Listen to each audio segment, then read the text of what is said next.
বিসমিল্লাহির রহমানির রহিম। আমার নিজের লেখা একটা কবিতা আমি পেশ করছি আপনাদের সামনে। কবিতার নাম হলো লেডি কুত্তার সাক্ষাৎকার। হে লেডি কুত্তা, লজ্জাস্থান কেন বাহির করে রাখো? লম্বা লেজ আছে তোমার, ঢেকে রাখতে পারো। লেডি কুত্তা বলে, এ তো বিধাতার দেওয়া কানুন। নিকৃষ্ট জাতি আমি, আমায় কেন করছো বারণ? হে লেডি কুত্তা, তোমরা মিলান করো দিবালগে, কিসের অভাব? লেডি বলে, অভাবে নয়, এটা আমাদের স্বভাব। হে লেডি, তোমার গুরুজনে কেন কিছুই নাহি বলে? লেডি কুত্তা বলে, আমাদের গুরুজন তো এই একই তরিকায় চলে।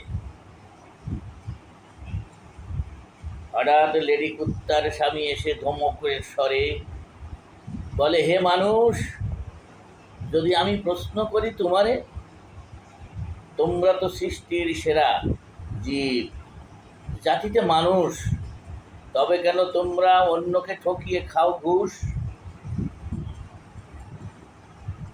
তোমরা তো মাসে মাসে সরকারি বেতনও পাও, তারপরও ঘুষকে বকশিস বলে চালিয়ে দাও। সে বলে, ল্যাংটা থাকায় কিছু মজা তো আছে, তাই কুত্তার সংস্কৃতি আজ মানুষের কাছে। কুত্তা কুত্তি ডেটিং করি শুধু কার্তিক মাসে, তোমরা তো ডেটিং করো বছরের 12টা মাসে।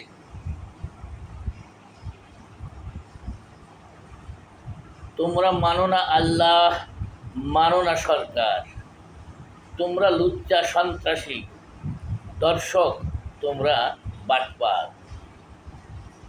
মানুষের আছে পরকাল, দুনিয়ায় প্রশাসন, তবুও মানুষ করছে নরহত্যা, নারীকে করছে দর্শন।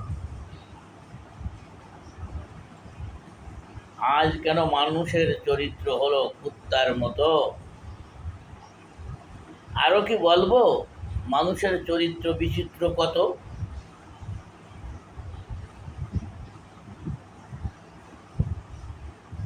আরো কি বলবো, মানুষের চরিত্র বিচিত্র কত।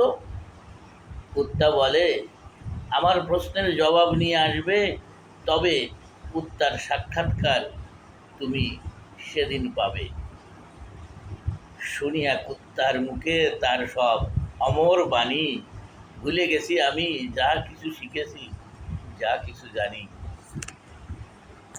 আসসালামু আলাইকুম ওয়া রাহমাতুল্লাহ। ভিডিওটি শেয়ার করুন, সবাই জানুন।